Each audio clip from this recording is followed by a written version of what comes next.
당신은 지금 어떤 마음으로 이 이야기를 듣고 계신가요? 혹시 마음속에 잔잔한 파도가 일고 있지는 않은지요? 우리 모두는 삶을 살아가며 크고 작은 감정의 소용돌이를 경험합니다.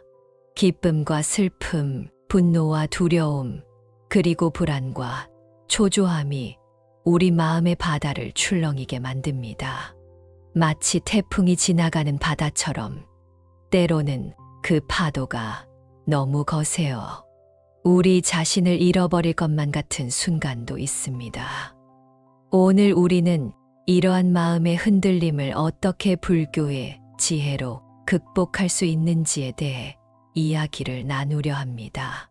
부처님께서는 2600여 년 전에 이미 인간의 마음이 어떻게 작동하는지, 그리고 고통에서 벗어나 평화를 찾는 길이 무엇인지를 깨달으셨습니다.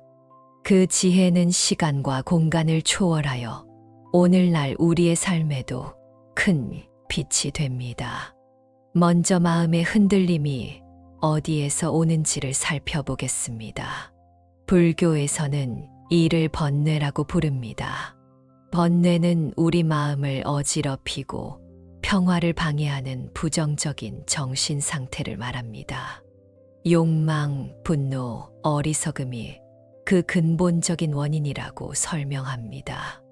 법구경에서 부처님은 마음이 선행하고 마음이 주인이 되며 마음으로 만들어진다라고 가르치셨습니다. 이는 우리의 모든 경험이 결국 마음에서 비롯된다는 깊은 통찰을 보여줍니다.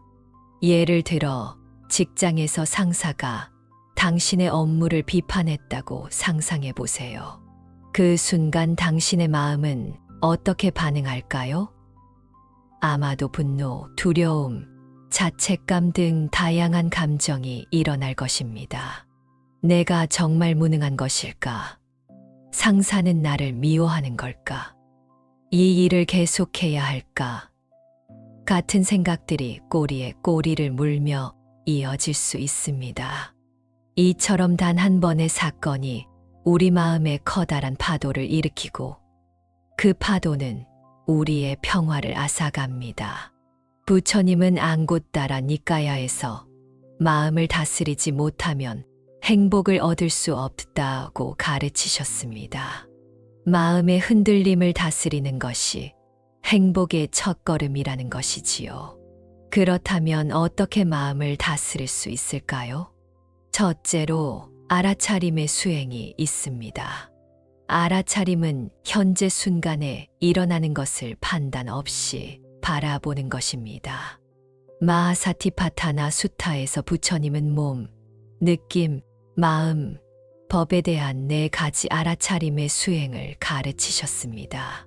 이 수행을 통해 우리는 감정이 일어나고 변화하고 사라지는 과정을 관찰할 수 있게 됩니다. 여기서 한 가지 예를 들어보겠습니다. 당신이 버스 정류장에서 오랫동안 기다리고 있는데 버스가 계속 오지 않아 점점 짜증이 난다고 가정해 보세요. 알아차림의 수행을 적용한다면 먼저 지금 짜증이 일어나고 있구나라고 알아차립니다. 그리고 그 짜증이 몸에 어떻게 느껴지는지, 가슴이 답답해지고 얼굴이 달아오르고 호흡이 가빠지는 등을 관찰합니다. 이렇게 관찰하는 동안 그 감정에 휩쓸려 행동하지 않고 한 발 물러서서 바라볼 수 있게 됩니다.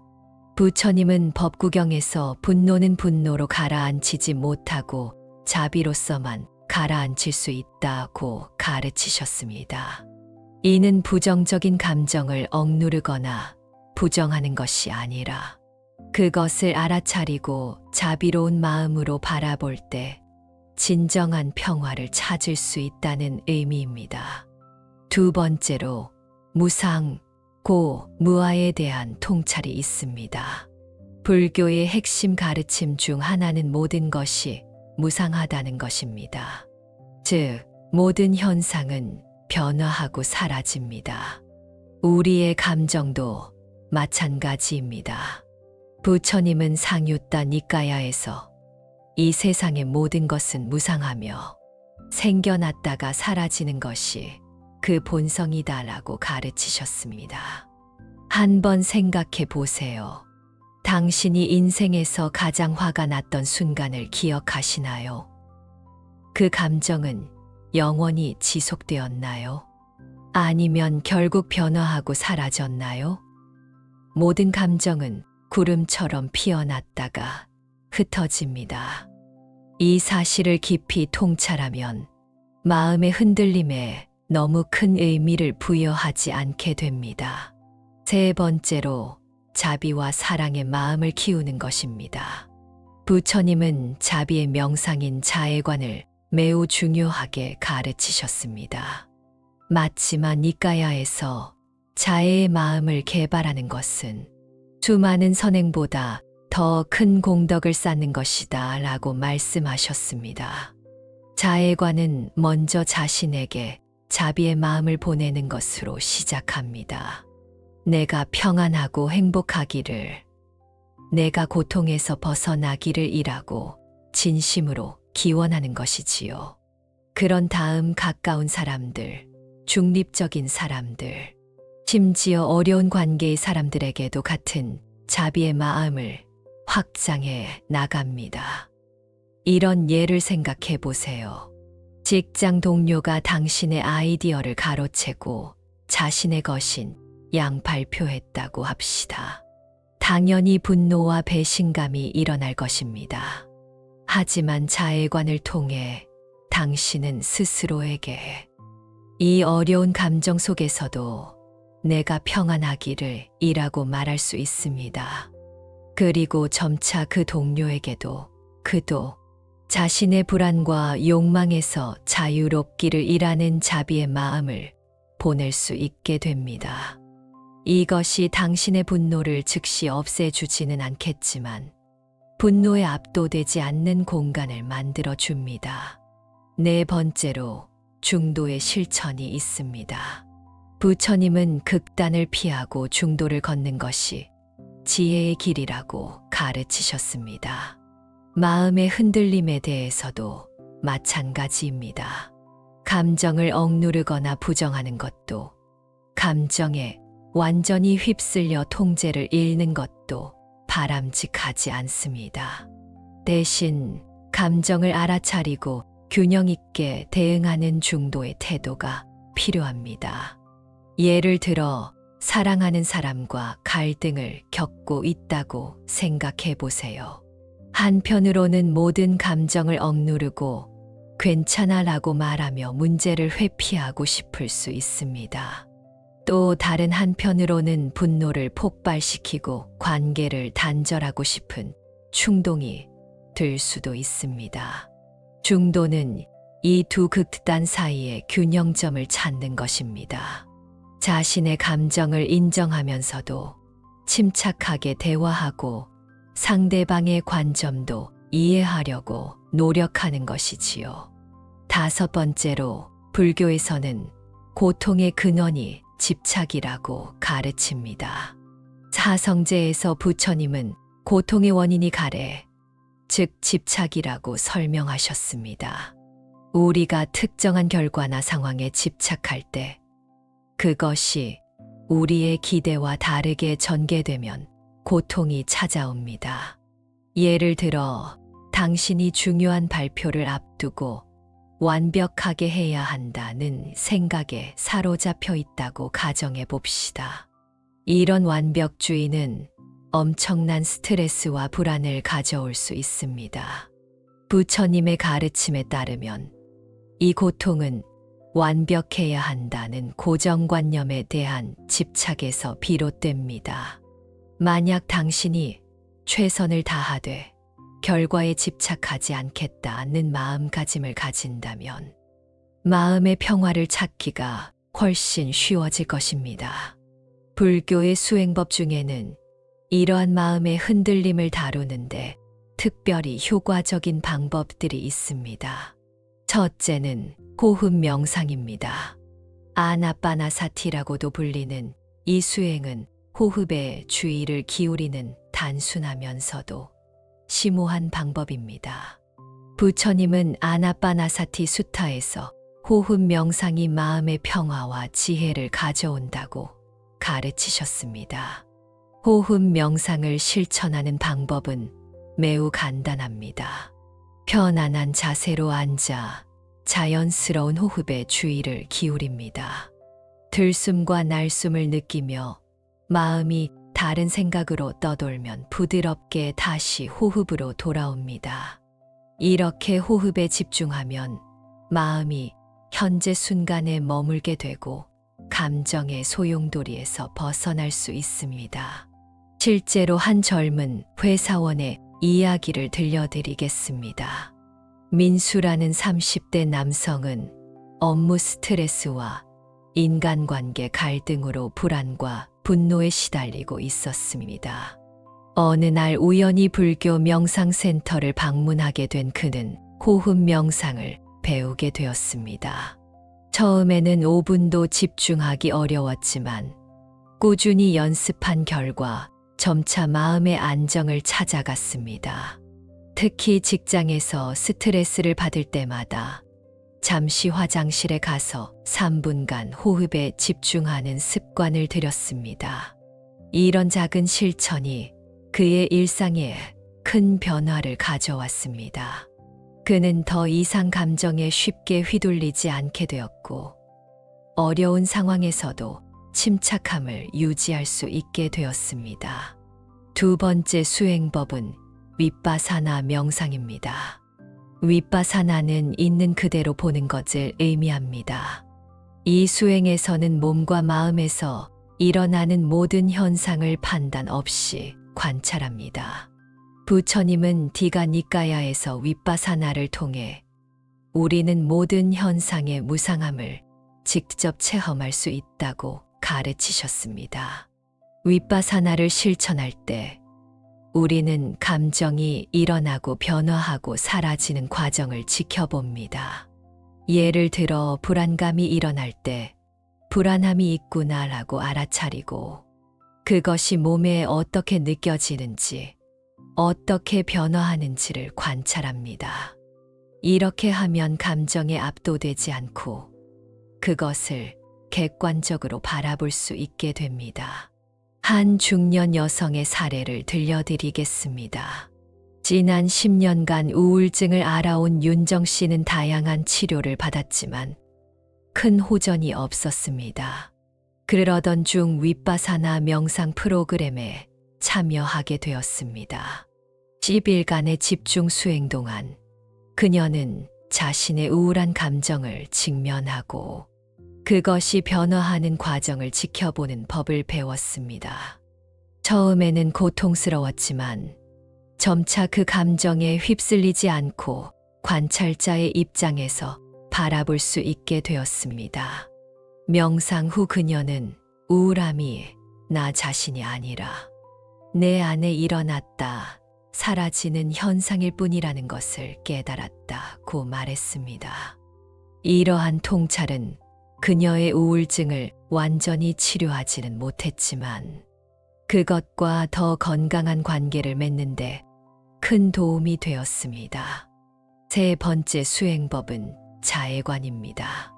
앞서 언급했듯이 자애관은 자신과 모든 존재에게 자비와 사랑의 마음을 보내는 명상입니다. 부처님은 맞지만 니까야에서 자애관을 통해 분노와 적대감을 극복할 수 있다고 가르치셨습니다. 자애관을 실천하는 방법은 다음과 같습니다. 편안한 자세로 앉아 먼저 자신에게 다음과 같은 문구를 진심으로 보냅니다. 내가 행복하기를, 내가 평안하기를, 내가 고통에서 자유롭기를.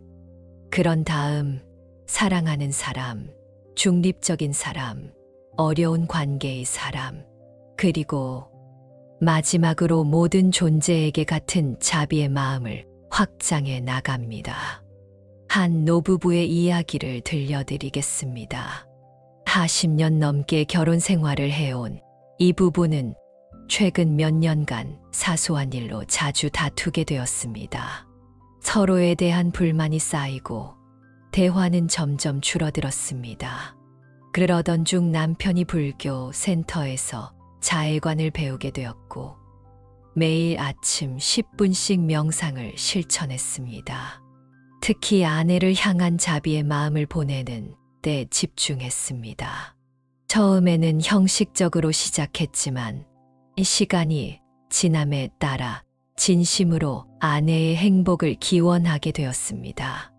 놀랍게도 그의 태도가 변화하자 부부 관계도 서서히 개선되기 시작했습니다.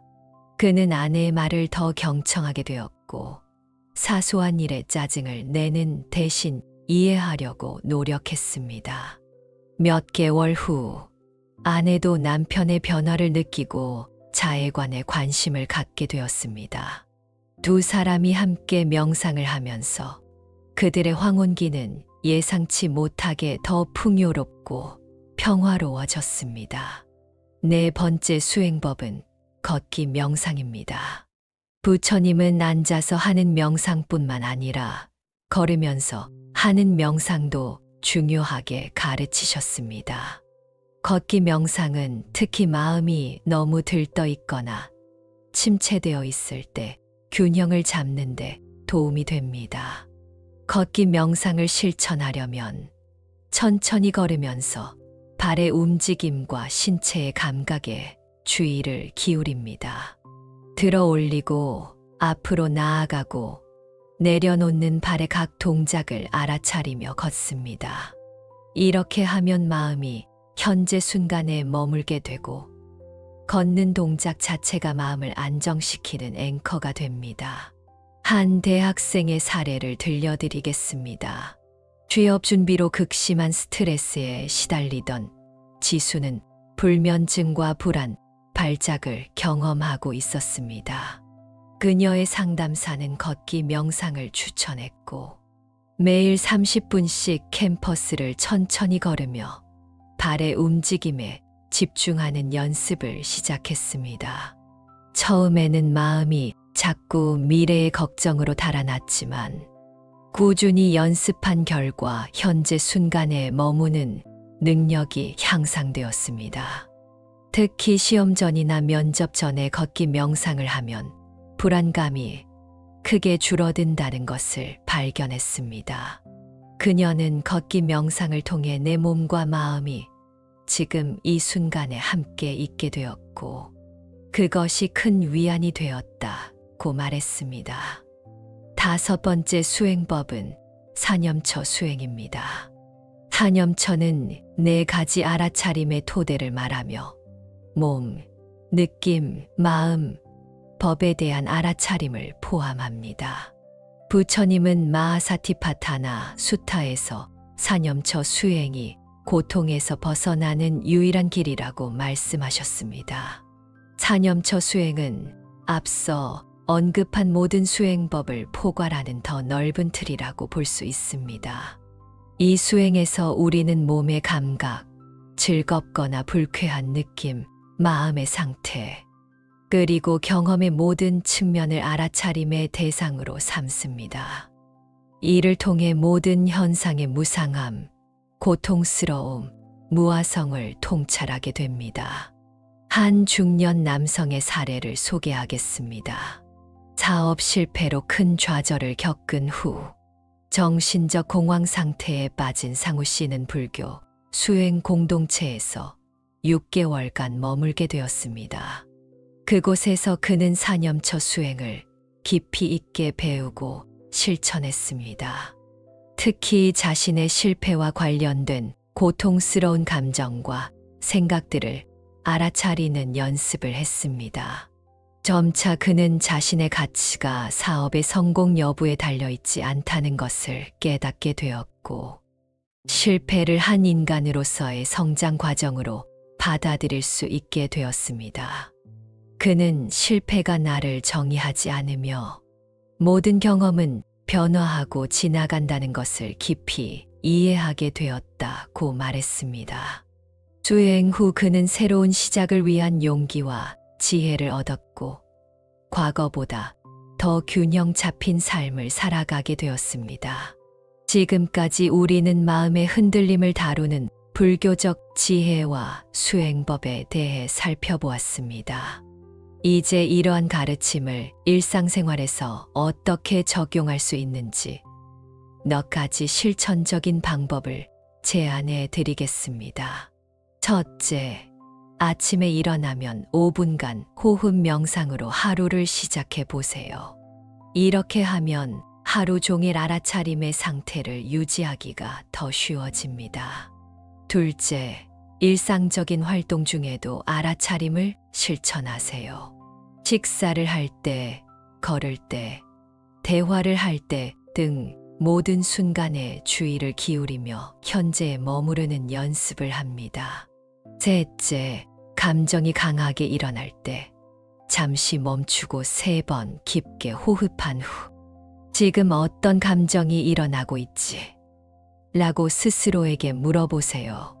이렇게 하면 감정에 압도되지 않고 한 발 물러서서 바라볼 수 있게 됩니다. 넷째, 하루를 마무리할 때 자애관을 실천해 보세요.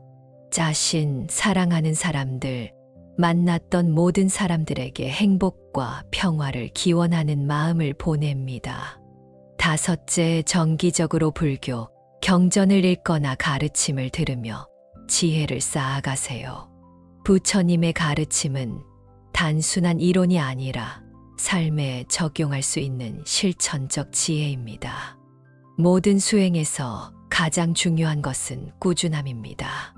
한 번의 명상으로 마음의 평화를 완전히 얻을 수는 없습니다.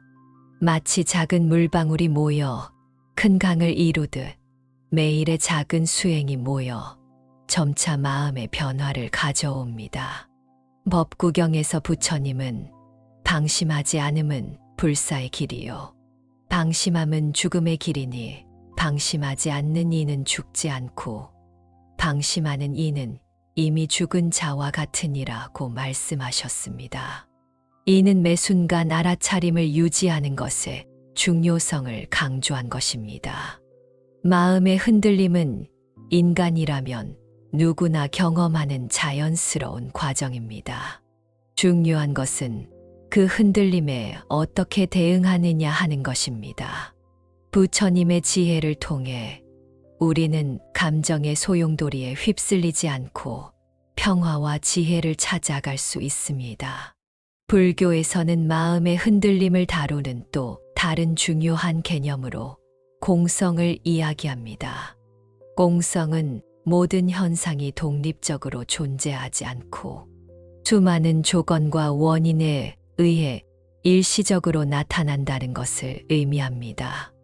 금강경에서 부처님은 모든 현상은 꿈과 같고 아지랑이와 같고 물거품과 같고 그림자와 같고 이슬과 같고 번개와 같다고 말씀하셨습니다. 이런 관점에서 보면 우리의 감정 역시 수많은 조건에 의해 일시적으로 나타난 현상일 뿐입니다. 분노가 일어났다면 그것은 특정한 상황, 생각, 기억, 신체 상태 등이 결합해서 나타난 현상입니다. 이 조건들 중 하나라도 바뀌면 감정도 변화합니다. 이처럼 감정에 고정된 실체가 없다는 것을 이해하면 그것에 덜 집착하게 됩니다. 예를 들어 연인과의 이별로 깊은 슬픔에 빠진 사람을 생각해 봅시다. 그 슬픔은 매우 실제적이고 압도적으로 느껴질 것입니다. 하지만 불교적 관점에서는 그 슬픔도 여러 조건이 만나 일시적으로 나타난 현상일 뿐입니다. 시간이 흐르고 새로운 만남이 생기고 생각과 기억이 변화함에 따라 슬픔도 자연스럽게 변화합니다. 이런 통찰은 고통의 한가운데에서도 일종의 해방감을 가져다 줍니다. 부처님은 증일 암경에서 마음은 주인이니 잘 다스려 행복을 얻으라고 가르치셨습니다. 마음의 흔들림을 잘 다스리는 것은 단순히 부정적인 감정을 없애는 것이 아니라 그것을 지혜롭게 이해하고 받아들이는 과정입니다. 그리고 이 과정에서 우리는 점차 내면의 평화와 자유를 발견하게 됩니다. 오늘 이 이야기를 들으시는 여러분께 한 가지 질문을 드리고 싶습니다. 여러분의 마음을 가장 많이 흔드는 감정은 무엇인가요?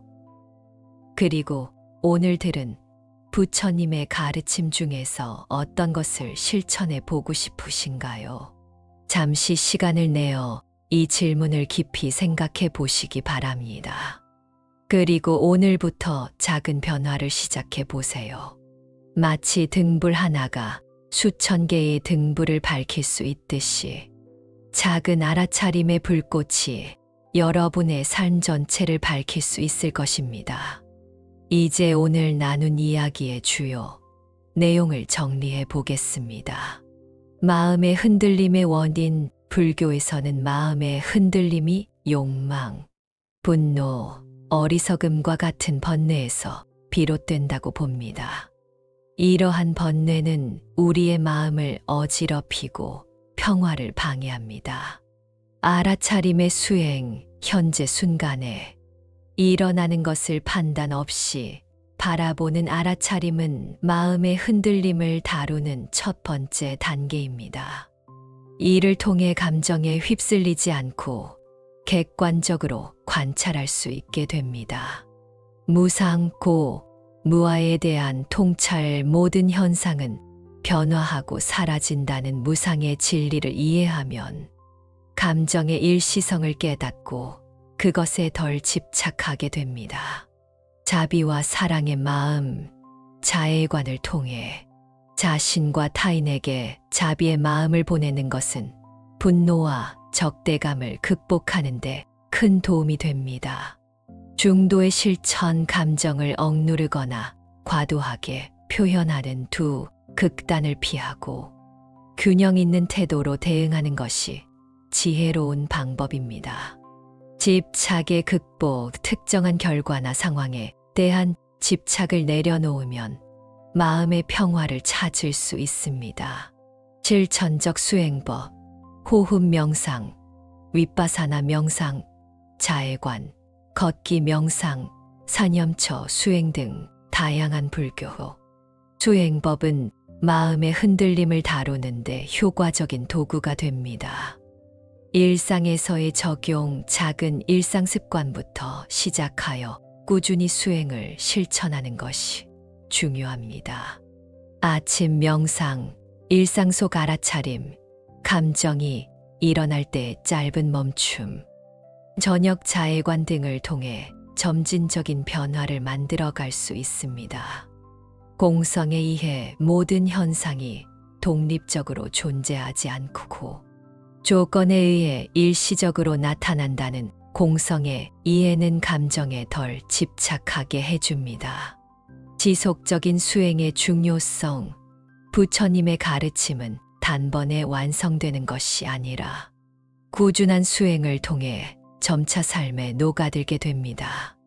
부처님의 지혜는 2600여 년이 지난 오늘날에도 여전히 우리 삶에 큰 빛이 됩니다.